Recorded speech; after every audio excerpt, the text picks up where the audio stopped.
Parkcast, the UK's original theme park podcast. Welcome back to Parkcast, Park fans, and this is your final episode of the 2024 season. We, of course, will be back here for next year. We're going to be back in 2025, but this is the last one of the year, and what we're doing is a little bit of a wrap-up. In case you missed any of our previous episodes this year, a little bit of an overview of what we got up to entice you in, so that maybe you can go back and listen to some of those which you may have missed. It's been an amazing year for us. Thank you so much for all your support. If you have been tuning in to the podcast, we've loved doing it for you every single week. And we started 2024 with just about the best interview I think that we could have hoped for when we interviewed the legendary, the man, the myth, the legend, John Wardley, which was just incredible for both me and Kev to be able to have a really good sit-down chat with him. His episode is episode 1. We cover so much in that episode, but of course we did have to ask him about Nemesis. Many B&M inverters have been built since. I mean, something in the region of 40-odd Bolliger and Mabilliard inverted coasters, but Walter Bolliger still reckons that Nemesis is the best.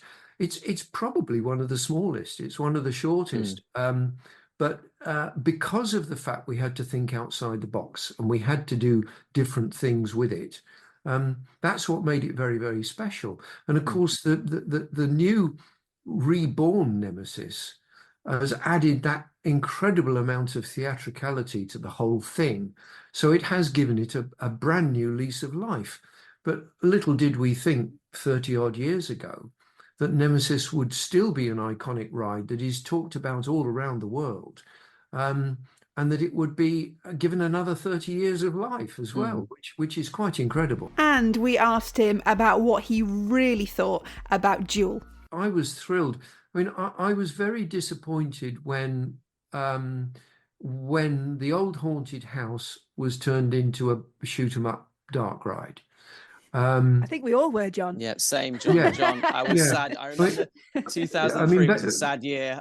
Yeah, I mean, but basically, the whole idea behind the original haunted house was that we designed 5 new effects that would be put in every year for 5 years to keep the ride fresh, to keep it alive, to keep the suspense and the surprise.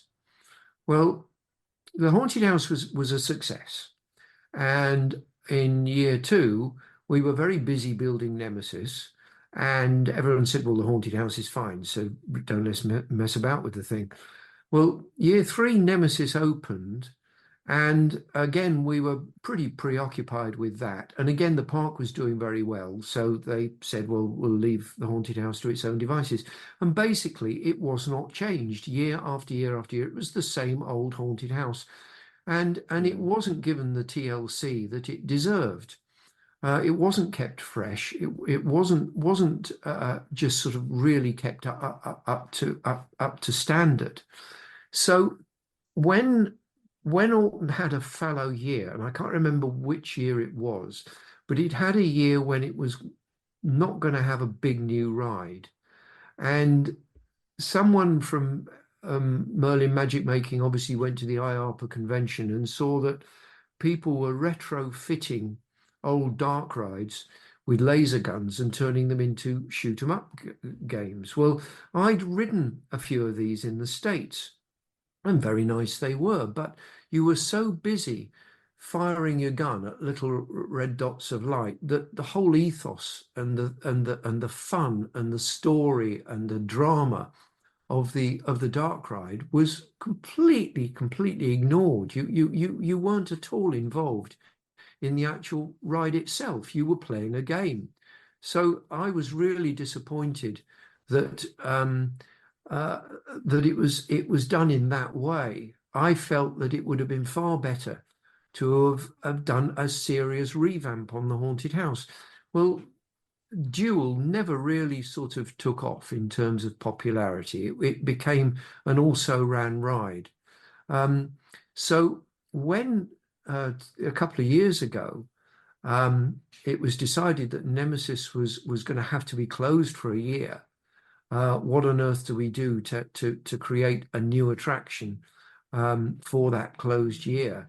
And someone said, well, let's revamp the haunted house. Let's rip out Jewel and go back to basic principles. Well, I thought this is all very well, but who's going to do it? Because I'm retired. And then along came John Burton. And immediately John said, when I was a little kid, I rode your haunted house. It scared the living daylights out of me. It would be lovely to go back to that kind of feel.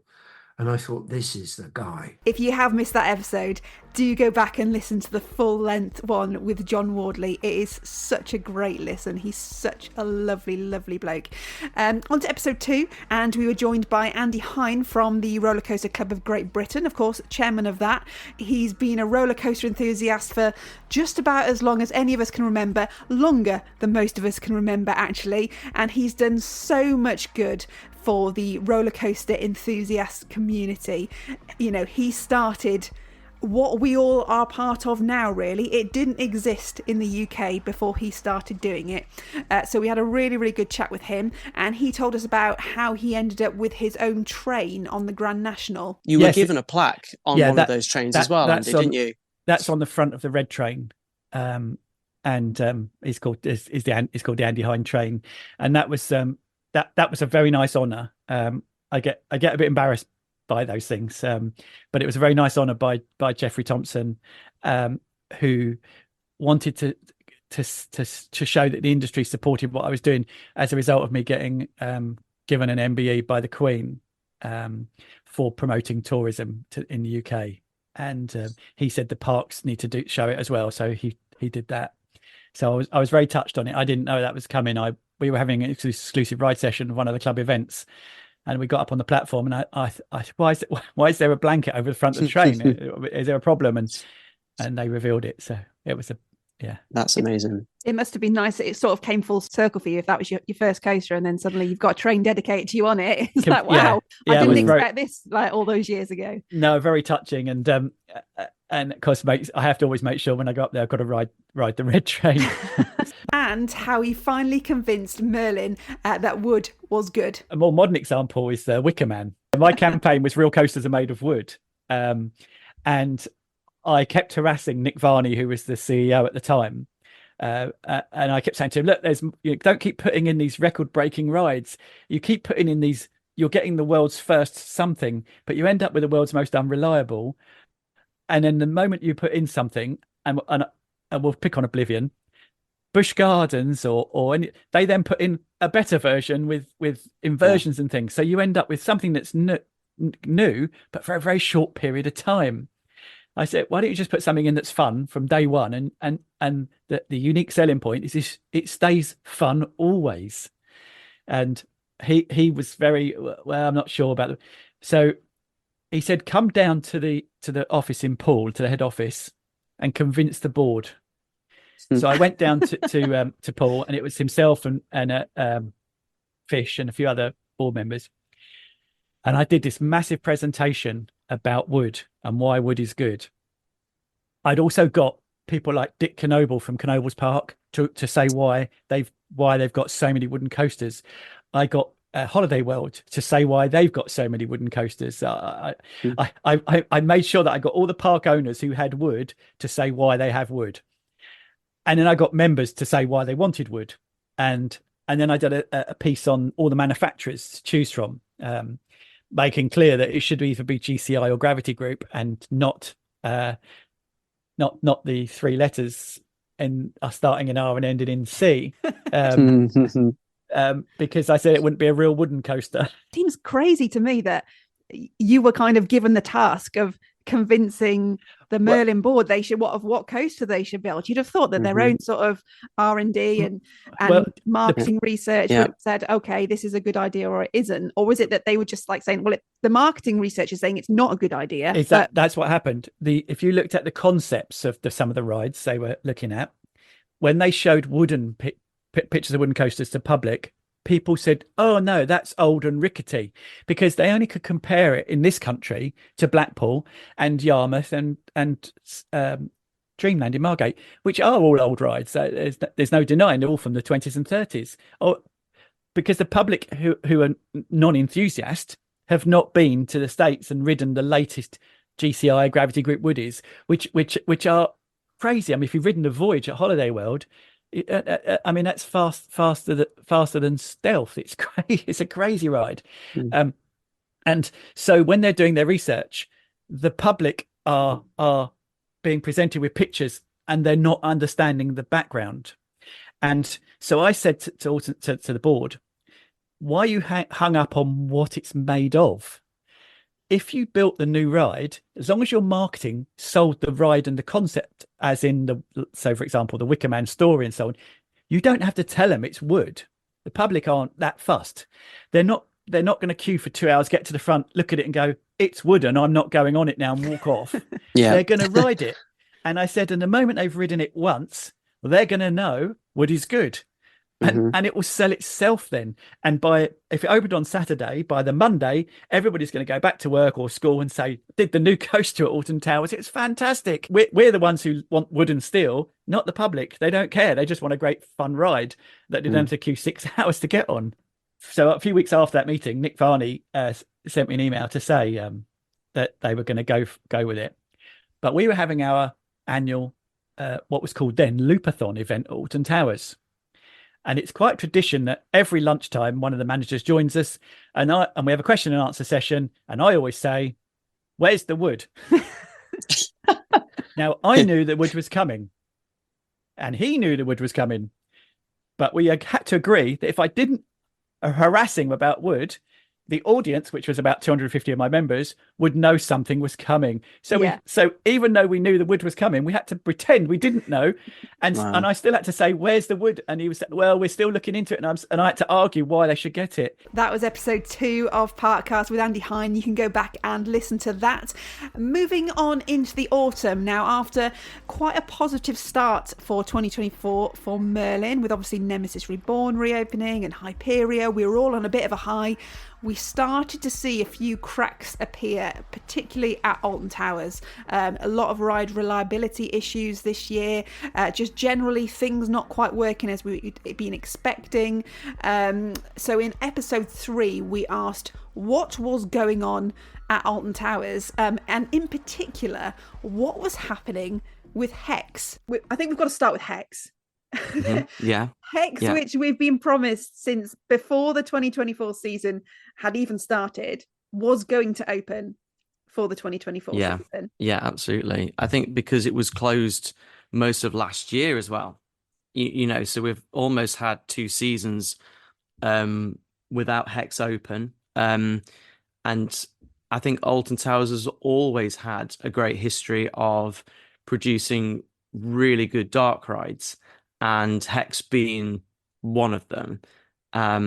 So there's always an anticipation around something like that reopening, because I think, again, Alton Towers has always done really well at providing a variety of different types of attractions to suit all different ages. That's why it's such a good park for bringing all ages, because you've got preschool and then your kids, teenagers, adults. There's something for everyone.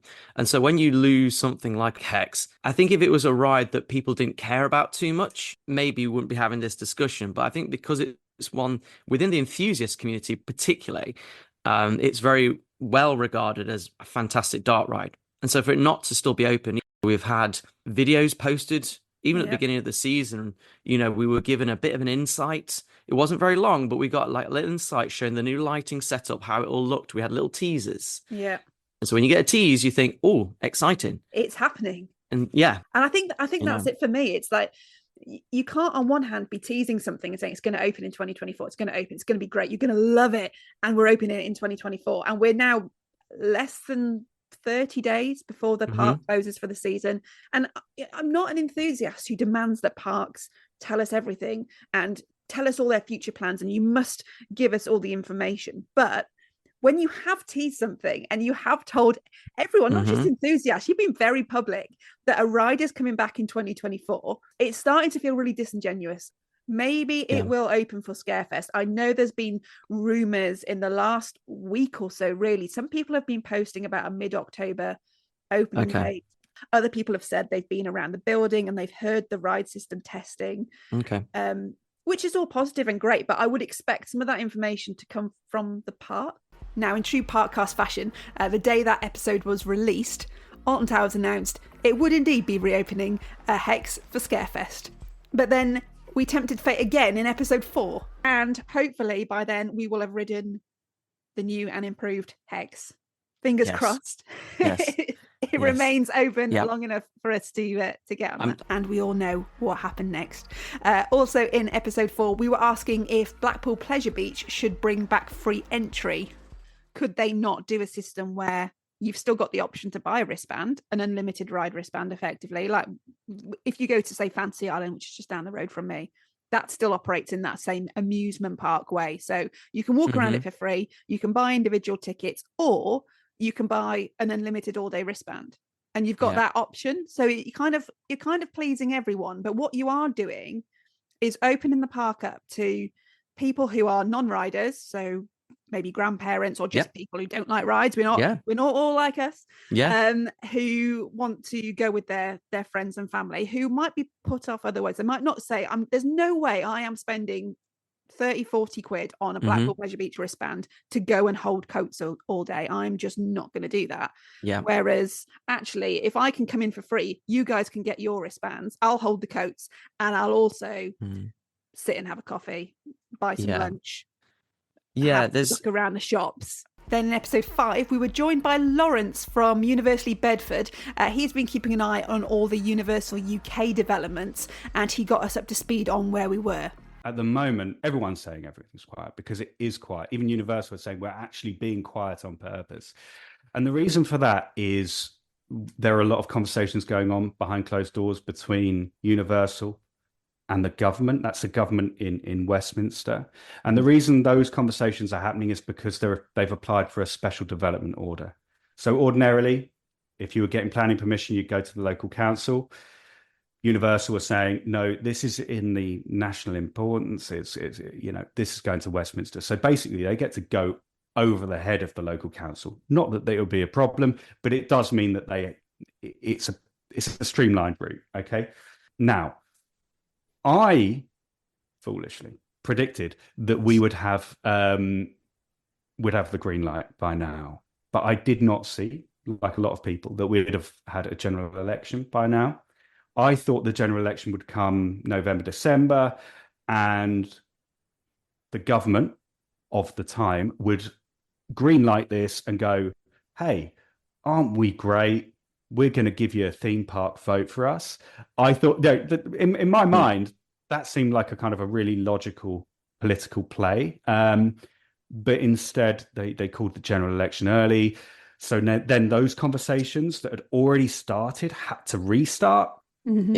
So we're in this position now where a lot of conversations are happening and we're just waiting now for the green light. There was the government did host earlier on this week. So that was, I think on the 14th or 15th of October, a international investment summit. And I would be surprised if Universal weren't there. And we do know as well that the local MP has been lobbying all of the ministers in various departments to get this pushed through. And we do know that the government do see this as actually a priority project. There's not a lot of good news out there at the moment, particularly when it comes to the economy and all of those sorts of things. And this is a massive good news story if they can leverage it when it comes to all of those things.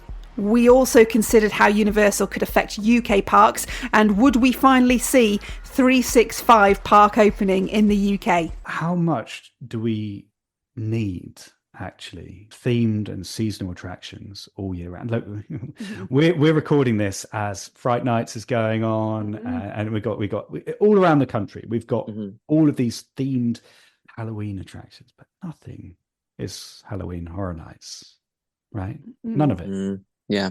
And then at Christmas, we're going to have, look, my wife loves Christmas. She'll be at the Christmas shop all year round.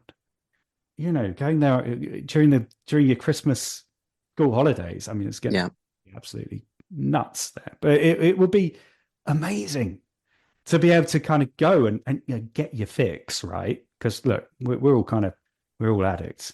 But get your fix in that festive period, and have that as almost, like, honestly, No, absolutely. we're all living for it, right? So Yeah. I mean, I think that's going to be one of the greatest things to come of this. And again, how Merlin choose to react to that will be interesting. I mean, yesterday we had a situation where 13 couldn't open because it was foggy. So, which is kind of the most. I mean, like, I completely get it. But it's kind of the most 13 as the ride is in my mind.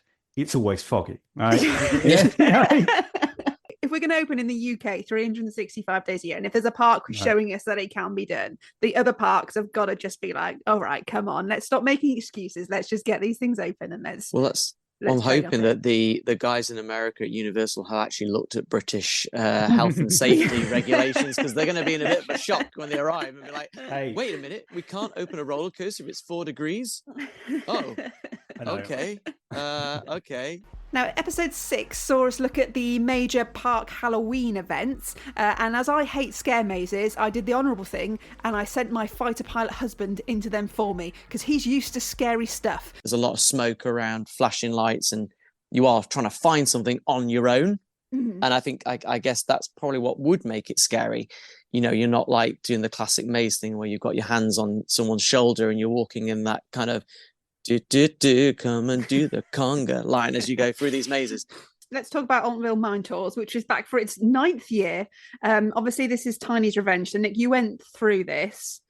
You hadn't been through it before, actually. No, I got halfway up the tunnel the first time, and then they evacuated someone out, so I didn't actually get to do it a few years ago. Yeah. So this time was my first kind of exposure to it. And Kev, you kind of touched on it already. It's when you call them scare mazes, you get this impression that you have to find your way out. But actually, Tiny's Revenge was very much, as you say, that conga line of people going all the way through. And that kind of detracts a little bit from me as well. And what I find kind of on reflecting is they all kind of come from the same recipe, don't they? It's you rock up, you have the pre-show, then you follow your way through, and you know generally what's going to be coming. And that's kind of why I particularly find them not particularly terrifying. That's interesting, Nick, because saying that's your first full run through, that you're kind of used to the formula, even though it's your first time through, because it's been there for so many years. And that was always my problem with it. It was that because it's the same thing over and over again. But if you're used to the Merlin kind of formula of how they do their mazes, I suppose, I know we're going to talk about Compound, but the beginning of it is really interesting. But then after that, you go into the kind of normal formula of how these mazes work. Yeah, basically. And it's hard, isn't it, I suppose? Because for Merlin, it's like, well, if it's not broke, don't fix it. And actually, that's a well-trodden path for them, and that's what they keep churning out and probably keep going to. And it's probably quite a risk to step off that beaten track and go, okay, this year we're going to do something completely different. But from my point of view, it would be great to think that you're in that that kind of standard recipe where it's like, okay, I'm going to go into the pre-show. But actually, no, it's just kicking off straight away. But you did have a good jump scare in Mine Tours, didn't you? It was really good, actually. It wasn't. You would have lost your mind. I don't know how many spoilers I could drop in this, but it's fine. Yeah, it's cool. So Mine Tours, right? Let's go back into it. So pre-show, really cool. Set up the scene of what's going on. It didn't actually take me too long to get in, which I thought was great. You're there in the tent at the side of towers. The sheriff's given him your lowdown of basically what's happened, the setting of the scene, and then as you'd expect, the power flickers off. It's like, oh, it's going all dark. I wonder what's going to happen next. And brilliantly, and I have to take my hat off to them here, the power comes on and I have someone in a gas mask and dressed up who towers over me, which is probably not hard. They're only like 5 foot tall. In my face, literally about a centimetre away from my nose, just stood there, and I've not heard them approach. I didn't feel them approach. It's like, bravo, that was brilliant. Had that been Bex, there would have been. Oh my goodness! I've seen Yeah. her on Curse at Alton Manor, and she's hiding her face from Emily Alton at the end. So if that's that, oh my goodness. Okay. But then for Mine Tours, then you're going into the standard flow of working your way around. For the first part, I thought it was meant to be a mine, but I thought it was overly dark, so you didn't really take much in of what was going around, and you kind of lost the effect of some of the actors. I thought there were lots of actors in there, which was great to see. Yeah. But again, because of that conga line, they're hitting the line at different parts. So depending on where you are in that line, you can have a different experience. And also, if they're always traditionally hitting the front of the line and you're halfway down, you see what's coming as well. So it kind of desensitizes you to that jump scare as well. Well, splitting you up into smaller groups, I know then your througput decreases, but then that would probably increase it in my point of view. But again, in terms of tight spaces, Kev, you'd love that. There's a part that really I know pushes you down. But overall, I thought the experience was good. How it was laid out, the number of actors in there, I thought overall it was good. For me, they're not overly scary. On a scale of 0 to war, we're always going to be in the low average here. I think always in the low average. So in terms of scare, absolutely scary. I think adding in that first jump scare, I think you're probably looking at 4 or 5. Mark from 3DX Scenic joined us for episode 7, and he talked us through some of the big developments over in the USA and also what it's like to have built a career in the theme park industry. And he gave wannabe industry insiders this advice: get a job at a theme park. That's a great entry level. Get in there, learn the back of house, anything, whether it's park services, food and beverage, ride operations, entertainment. Don't be afraid, grow your skill set, grow your people skills, because soft skills are very important as well. And so use your passion, use it wisely, and you can find yourself a very rewarding career in this industry. Back in the UK for episode 8, and we considered if Drayton Manor was the UK's most underrated park, somewhere that's really come on leaps and bounds in the last couple of years. We're really excited to see how the park develops, but there is still one ride which we're going to miss. So we've got the Vikings area. We've now got Adventure Cove as well. And it all makes sense. Everything in that area makes sense. You've got Thomasland. It all makes sense. And then they come out and they say, and next year we're doing Frontier Falls. And it's like, they're going again. They've done all this and they're going again, and they're bringing out another themed area. They're putting in a brand new family coaster. And they even, the one ride that was always down that end of the park, which, as enthusiasts, we loved, Drunken Barrels. Oh, yes. How have we got this far into the podcast and not mentioned that ride? I don't know. That's a shocker. It was so I really iconic. would have loved someone from the Loopings group to walk past that ride and go, I'm not sure that fits with our family field market we're going for. That's a large German woman holding 2 pints of beer. Maybe we should retheme that one. It's surprising that it didn't make it through the Frontier Falls retheme. But obviously it did survive with a retheme, which I'm so glad that they've kept it. I would have been sad if they took it out. And again, they've just made it work, and that area now makes sense. The question is, where is that Drunken Barrels model? They've also got Gold Rushes open, Accelerators open, Blazing Barrels. I wanted to give it its old name. Blasting Barrels. Open, not Drunken Barrels. No, not Drunken Barrels. Not at our park anymore. Sorry. No, that's where is the model? I'm on the bonfire. Are you sure? I'm sure no one's tried to nab it. It's in someone's house somewhere. It's in Theme Park Worldwide's World of Theme Parks, I'm sure. That's going to be his next vlog series. Let me recreate this. Retrieving the German lady.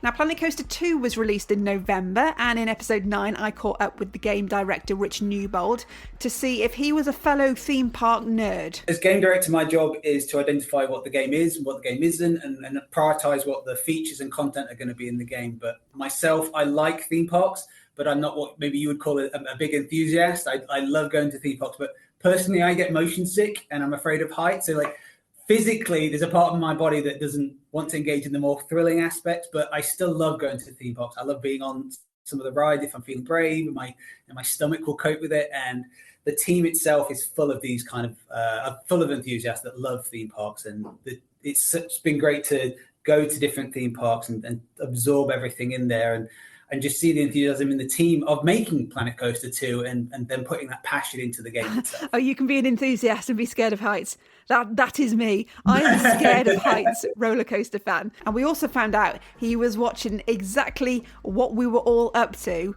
playing the game. since launch, there's been amazing creations that are made in our community that will fill us full of joy or make us smile or doing things in an inventive way that we hadn't really considered. We've just been providing a platform and tools, and seeing how the community have been taking them to the next level it's been great for the whole team in the last week. I was going to say, has there ever been anything that's been built that you thought, I didn't even know it could do that?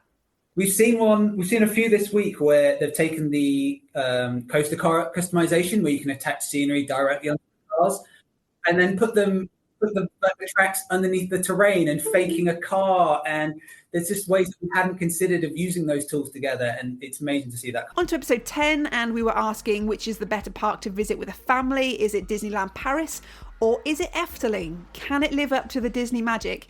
Now, I'm very much Team Efteling. Kev was Team DLP, and we looked at all the aspects of either park, including, of course, the rides. Again, roller coaster wise, we've got to mention Python, which is the old corkscrew. Old corkscrew. Yeah, exactly. That's what it always reminded me of, is the old shake, rattle and roll. If you fancy, yeah, it's actually the smoothest Vekoma that I think I've ever been on. Say that again. Sorry, I didn't quite understand what you just said then. Smooth and Vekoma, one sentence. No, honestly, it got retracked in 2018, so I'm not sure how rideable it was before then. But now, it's really, really smooth. One minor downfall is it has the world's slowest lift hill. Like, I genuinely don't know what they do with their lift hill setting on it, but you're going, why is this taking so long? It takes forever. So its throughput is dreadful. But it's if you like your classic roller coasters, it's a good one to get on. And Kev let us into this little secret. Depending on what time of year you're there, there's all sorts of different productions going on off different stages, and particularly in front of where the castle is, and that's all very magical. And you can be a guy in your 30s and more than happy to sing along, not saying who, from personal experience. I'm not ashamed to say I've sung along to the parade songs, and and you would be on those floats given half a chance. You would be at the front. Maybe I'll be Peter Pan. Disneyland Paris, I don't speak French, but I'm more than happy to be Peter Pan for you if you need some. In episode 11, we were looking at some of the times us enthusiasts had got it wrong. It doesn't happen very often. Actually, no, it happens all the time. We included this classic rumour from Blackpool Pleasure Beach. Only ever enthusiast rumours. Amanda Thompson could be listening to this saying that was never, ever, ever going to happen. But this was about 2003, and there was definitely plans drawn up by somebody, because I remember them being posted online on a forum, something like Ultimate Roller Coaster, which was an old message board back then. I remember seeing these plans, and the idea, it sounds ludicrous to even say, I can't even believe I'm saying it. The idea was it was going to be a launch coaster, 400-foot tall strata coaster, because Top Thrill Dragster had opened and everyone was like, wow, this is amazing. And Jeffrey Thompson had done his classic, gone to Cedar Point. I want one like that, but bigger. Where did we hear that before? But he's in Blackpool Pleasure Beach and there's nowhere to put a strata coaster. Hang on, don't worry, I've solved it. We will put it on its own purpose-built pier out into the sea, which will run parallel with the South Pier, which currently exists there, and it'll go 400 foot up in the air and come back down and back into the pleasure beach. Which, when I say it like that, it sounds ridiculous. But 20 years ago, there were a lot of us who were quite sure that this was going to happen. I would love to know if there was ever a plan by Jeffrey Thompson to have drawn this up, and or if this was just pure speculation on our behalf. I don't see how it could have possibly ever happened. The fact that the big one doesn't run on so many days because it's so windy off that coast in Blackpool, how you were going to get enough power in a launch to launch into the wind of the North Sea and get up a top hat that was over 400 foot, twice as tall as the big one. You get a lot of rollbacks, if you like. You probably, you probably get more rollbacks than ones going over the top, to be fair.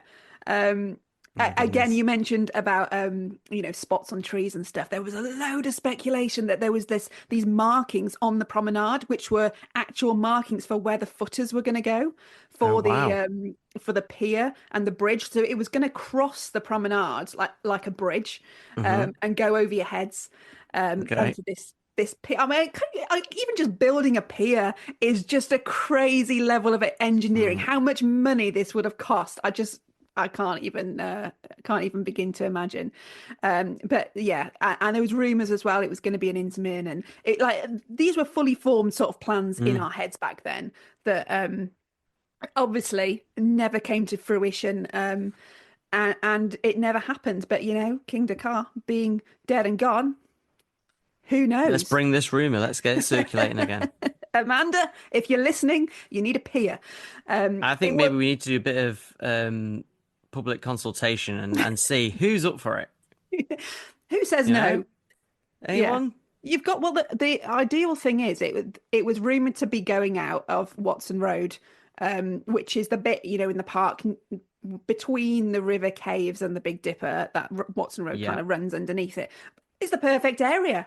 We've just removed a ride out of that area. We've already said, Black Hole, the old Waltzer in the Dark, that's being smashed down. So is the arcade underneath. It's the perfect space. I mean, said if they've decided not to put a gyro swing on there. Exactly. It's Who not needs the a gyro perfect time. swing when They're you not could going to have put a gyro swing now. Exactly. 400-foot starter coaster into the North Sea. They were Off straight the on the gyro phone, swing. straight on the phone to Six Flags. What you do with King Dakar after it, you get rid of it. I hear. I've got an idea for you. This is why she had that change of heart. When we all expected to announce something at the closure of the Grand Prix, and everyone's like, she's going to say what's happening. She's going to say what's going in its place. And then again, the enthusiast rumour was she had a last minute change of heart, which is why she didn't say anything. Maybe this is it. And we're sitting here laughing about it. And in 2 years' time, we've got a strata coaster in the sea. This happens to a lot on Parkcast. We tend to do this a lot with information. We mention it, and then literally within the next few hours, things come out. It happens. So be warned, everybody, if in the next day or so you find out about Blackpool. Can you imagine? Our fault. Can you imagine the mist that would the sea spray that you'd get on your face? You'd need no theming whatsoever. You just literally blasting over the seas. Then in episode 12, we were joined by the brilliant Digital Dan. We were asking Rita or Oblivion. You can only save one, and looked at what we would do in place of either ride. I know my easy answer is get rid of Rita, because that's just my opinion all over. Like, I'd do anything even if the debate wasn't even on, I would literally say get rid of it. Why is that? I just think when you look at all the world's firsts and the uniqueness of all the coasters at Towers, so for instance, Wicker Man is this really fast-paced wooden roller coaster that's still for families. 13's a world first, obviously Smiler 14 times upside down, Nemesis throughout the terrain, all the other ones, and then you just got Rita. And there's nothing unique about it really, and especially because there's a clone of it over in Germany and stuff. It's not very different. So and also when I don't ride it, because I didn't ride it this year at all, I made that my goal. Really?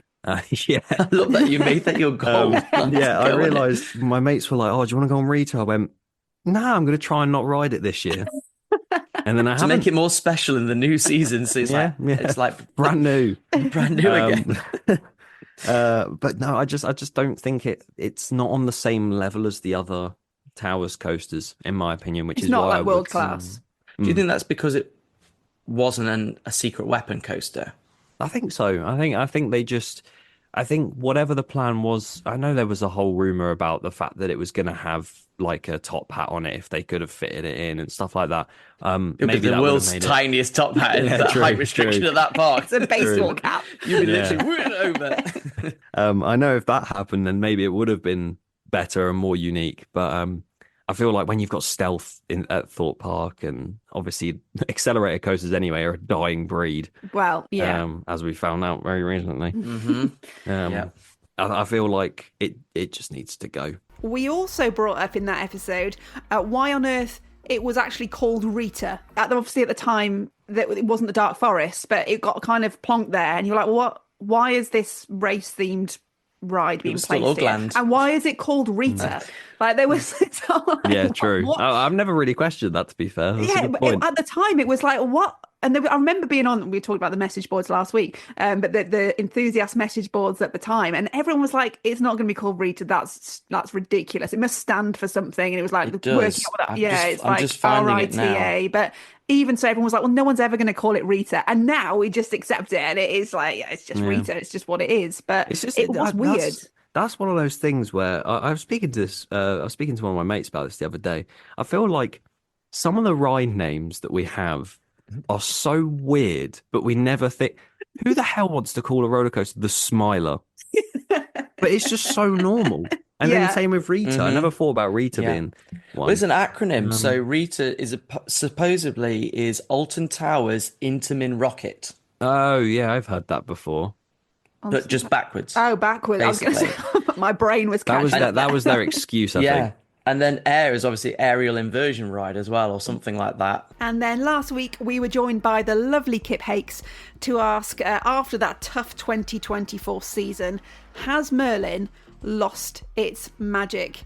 Now we've covered pretty much everything in that episode, including the food. And this isn't just Alton Towers, this is all of them. They're all the Merlin parks are guilty of this. Just terrible food, and it's just so sad. And it even extends to staying in the hotel. We went and stayed in the hotel. Fully agree. For my birthday, and like the breakfast was just so sad. It just made me sad. And I kind of felt bad because my wife had bought me like the stay there as a present, and when you go to a hotel, you want an amazing breakfast to start the day. But because I've been going there for years and years, I can just see the quality just sliding down, and you can just imagine these big sort of industrial vats of baked beans that they throw out there, and it's just it is sad. But again, I've seen so many people going, "Oh, I'm having to take a packed lunch now because I can't afford it." We do the same. And that depresses me so much, because theme parks are meant to be a treat. They're meant to be a sort of, but when you're having to pay like really extortionate amounts of money for food, and you're not really getting quality, I get that now. And obviously all the Merlin parks are under this Aramark contract, so that's what is causing this. They are the sole providers of food, and we're talking about Merlin losing its magic. So Aramark, we've got to say, are contributing to that. Oh, massively. Yeah. I think that is probably one of the worst things that Merlin ever did. Getting them on board for the food is just so sad and depressing, and it just brings every aspect of the park down. And we looked at whether it was just a Merlin thing, or actually have there always been similar issues for these parks when we look back through history. I think back like really old, going back to Old Chessington and the Fifth Dimension, and even Bubbleworks, for example. Those rides were kind of left to rot. There were times where sort of an over enthusiastic ride tech would obviously probably spend out of hours time fixing up things, and just sort of for the love of it, just to get it working. And you'd see some things come back to life, and even like the organist in the Vampire at Chessington, he was broken for ages or not fully working. Is it just a Merlin thing? I don't know. It's a tricky one, really, because you sort of say these things and then they sort of trigger memories of like how horrible Bubbleworks was by the end of it. And like with Professor Burp, I remember in the finale, like some of his clothes were like hanging off a bit. It looked like he was starting to do a striptease. And you just kind of think that would have just taken someone a couple of hours to go and do something and sort it out. But I think, as you say, sometimes people, they make these rides, they make the investment, and then it's like, okay, let's go. The next thing? Yeah. Let's focus elsewhere. And I don't think it's the staff that are a problem. I think they want to make sure everything works and looks good. But if they're being told, no, we've got to do this now, they can only do as they're told. So that's it. That's Parkcast 2024 all wrapped up. I hope you enjoyed this episode. I hope you've enjoyed the whole series. If you have missed any of the episodes, maybe spend a bit of time between now and the new year during Twixmas, catching up on some of the ones that you may have missed. And we are going to be back at the very start of 2025. We already have our first guest lined up, and he's a good one. We're going behind the magic of theme park music with the notable stranger. It's going to be such a great listen. That's coming your way January 2025. And of course, we're going to be here discussing all the things going on in the UK theme park industry and abroad as well. And we will keep an eye on all the exciting developments. Will we finally get the go-ahead for Universal UK? Will Merlin pull their socks up and give us a great 2025 season? Will we ever find out if it's actually the duck from the flume in the Curse of Alton Manor? I'm setting Kev that challenge to clarify that one way or another. It's all coming your way in 2025 on Parkcast. If you have been listening along this year, thank you so much for joining us. Like I said, we've really enjoyed doing it. We will be back. If you haven't already, click that subscribe button and you'll know exactly when we drop that first episode in January 2025. For now, though, have a great Christmas, theme park fans. I hope you get everything you wished for, and we will see you in 2025. We've been Parkcast. Parkcast. The UK's original theme park podcast.